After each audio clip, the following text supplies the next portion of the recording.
ఆనాటి ముఖ్యమంత్రి గారికి లేకుండేనా? మా పాలమూరు బిడ్డలు చేసిన నేరమేంది? నీకు ఓట్లేసి ఎంపీగా గెలిపించడమేనా? నిన్ను నమ్మి ఆర్జీఎస్ ప్రాజెక్టు ఈ రోజుకు ఇప్పటికీ పూర్తి కాలేదు. ఎందుకు ఇప్పటికీ అలంపూరు ప్రాంతంలో మీరు టెంకాయలు కొట్టిన ప్రాజెక్టులు పూర్తి కాలేదని నేను అడుగుతున్నా అధ్యక్ష. ఎందుకు ఈ వివక్ష? ఎందుకు ఈ వివక్ష అని నేను అడుగుతున్నా. మేము ఎంపీగా గెలిపించకపోయిన ఉంటే, ఆ పాలమూరు జిల్లా ప్రజలు నీకు ఓటు వేయకపోయినుంటే నీ రాజకీయ భవిష్యత్ ఎక్కడుండేది? ఇయాలను గొప్పలు చెప్పుకునే ఈ అవకాశం ఎక్కడుండేదని నేను అడుగుతున్నా అధ్యక్ష. అందుకే ఈరోజు పాలమూరు రంగారెడ్డి ఎత్తిపోతల పథకాన్ని జాతీయ ప్రాజెక్టుగా సాధించలేదు, రాష్ట్ర నిధులతో పూర్తి చేయలేదు. అందుకే ఈరోజు ప్రతిపక్షంలో ఉన్న మీకు మొట్టమొదట పాలమూరు జిల్లా ప్రజలు క్షమాపణ చెప్పి ఈ సభలో ప్రసంగాన్ని ప్రారంభించనుంటే నిజంగానే పాలమూరు ప్రజలు మిమ్మల్ని క్షమించి ఉండేవాళ్ళం. 2009-10లో కృష్ణానది ఉప్పొంగినప్పుడు, వరదలు వచ్చినప్పుడు, అలంపూరు ప్రాంతంలో కొట్టుకుపోయినప్పుడు అలంపూరు ప్రాంత ప్రజలకు మహబూబ్ నగర్ ఎంపీగా శాసనసభ ప్రతిపక్ష నాయకుడు కల్వకుంట్ల చంద్రశేఖరరావు గారు ఒక మాట ఇచ్చారు. ఈ ప్రాంతం నిండా మునిగిపోయింది, మీ ఇండ్లన్నీ కొట్టుకుపోయినాయి, మీకు ప్రభుత్వం ఇండ్లు ఇప్పించకపోతే బంజారాహిల్స్ నందినగర్లో ఉన్న నా ఇల్లు అమ్మి మీకు ఇల్లు కట్టిస్తా అన్నాడు. మేము ఆయన ఇల్లు నమ్మి కట్టించమని మేము అడుగుతలేము అధ్యక్ష. కానీ ప్రభుత్వం వచ్చిన 10 ఏళ్లలో నువ్వు కట్టిస్తాన్న డబుల్ బెడ్రూమ్ ఇండ్లు ఆ అలంపూరు ప్రాంతంలో మునిగిపోయిన పేదలకు కట్టించి ఉంటే ఈరోజు నీకు ఇక్కడ నిలబడి మాట్లాడే అధికారము, అవకాశం ఉంటుండే. ఇవాళ అలంపూరు ప్రాంతంలో కనీసం ఆ ఇండ్లైనా కట్టించని పరిస్థితి ఈరోజు దాపరించింది. అదేవిధంగా మా పొన్నం ప్రభాకర్ గారు తెలుసు, మిడ్మానేరు ముంపు బాధితులకు కొన్ని సంవత్సరాలుగా వాళ్ళు పోరాటం చేస్తున్నారు, ఆరాట పడుతున్నారు. ఈ రాష్ట్రానికి ముఖ్యమంత్రి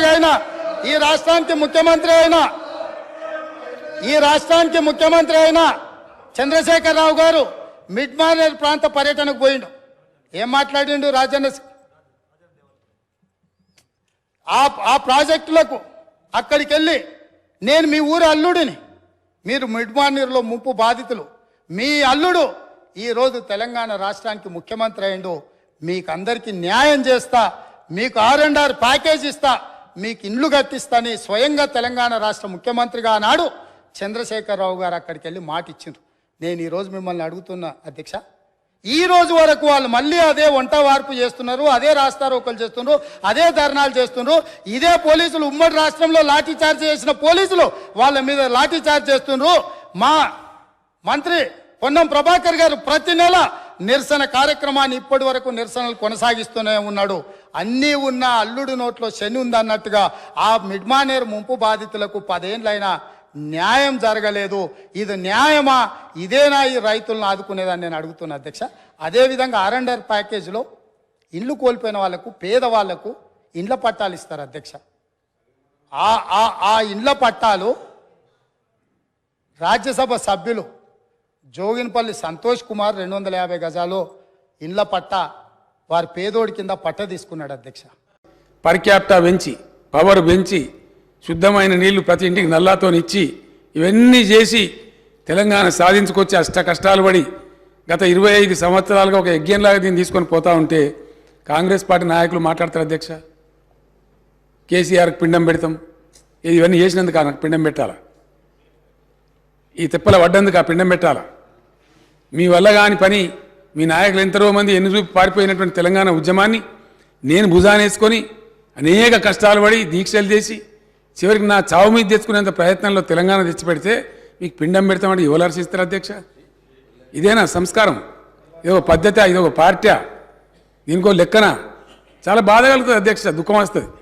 ఎందుకంటే ఏందని నాకు అర్థం కాదు. ఇది పూర్తిగా ఎటుపడతాడు, నోరుంది కదా అని విచ్చలవిడిగా మీ పార్టీల నియంత్రణ లేకపోవచ్చండి, కానీ సంఘం చూస్తుంది కదా, సమాజం చూస్తుంది కదా. నన్ను అడుగుతున్నారు, మన రాహుల్ గాంధీ ఏదో ఒక మాట అందరికీ మోడీ పేరేమున్నదంటే 2 సంవత్సరాల జైలు శిక్ష విధించారు అధ్యక్ష. అఫ్కోర్స్ నిన్న సుప్రీంకోర్టు స్టే ఇచ్చింది, సభ్యత్వం కూడా తీసేసిండ్రు. మేము ఆ చర్యలు తీసుకోలేమానండి? మేము తీసుకోకపోదుమా? మీరు ఏదో స్వేచ్ఛ కావాలి, స్వేచ్ఛ ఇచ్చినాం, మేము చాలా లిబరల్గా ఉంటున్నాం, డెమోక్రాటిక్గా ఉంటున్నాం, అన్ని రకాలుగా బాగుంటున్నాం. లేకపోతే మీరు అట్లా మాట్లాడిన దానికి మీ తాట తీసే పరిస్థితి ఇష్యూ కాదు కదా గవర్నమెంట్ అనుకుంటే. కానీ మీరంతా ఆ విధంగా ఇష్టం వచ్చిన అడ్డగోలు మాట్లాడినా మేము సంయమనం పాటిస్తున్నాం. మేము ఇది పోలీసులు ఉసుగొలుపుతలేం. ప్రజలే తీర్పు చెప్తారు రేపు పొద్దున అనే ఉద్దేశంతో మేము ముందుకు పోతా ఉన్నాం. కానీ బాధ మాత్రం కలుగుతుంది అధ్యక్ష. ఎక్కడ ఏం చేయని వాళ్ళు తెలంగాణ ఉద్యమం జరుగుతున్న దాని మీదకి తుపాకులు తీసుకొని పోయిన వాళ్ళు మాట్లాడతారు అధ్యక్ష. ఇలా రెండు పార్టీల అధ్యక్షులు అధ్యక్ష. కాంగ్రెస్ పార్టీ అధ్యక్షుడేమో రైఫిల్ తీసుకొని పోయిండు కరీంనగర్ జిల్లాకు, ఇంకో పార్టీ అధ్యక్షుడేమో అందరు రాజీనామా చేస్తుంటే ఆయన ఒక్కడు మాత్రం రాజీనామా చేయకుండా అమెరికాకు వారిపోయింది అధ్యక్ష.